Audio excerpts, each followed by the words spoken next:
In May 1843, the frontier settlement of Independence, Missouri, was bustling with activity. For the first time, there were families preparing to depart for Oregon.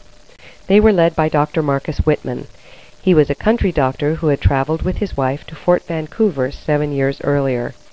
Among the families were Peter Burnett, who would be the first governor of California, and Jesse Applegate, one of the most famous Westerners.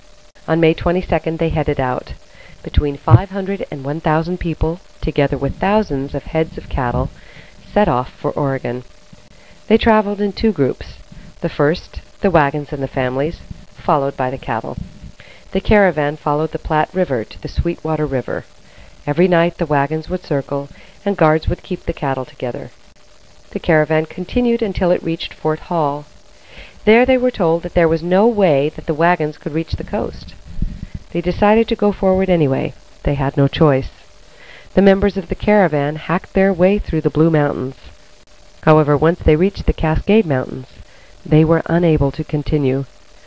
They were forced to the Columbia Valley, where the wagons were unable to make it through. Most of their property had to be abandoned. Help was sent upriver by the settlers of the Willamette Valley, and as a result, most of the settlers arrived safely. For the next 2 years, the settlers followed the same course. In both cases, the settlers suffered greatly. The first group was snowed in for the winter in Walla Walla Valley. Finally, Jesse Applegate set off and discovered a completely new trail down the Umpqua rivers to the Grants Pass, east along the Applegate River to a pass by the Klamath Lake, and there to the California Trail. Year by year, more settlers used the Oregon Trail and settled Oregon and the territories to the north and south.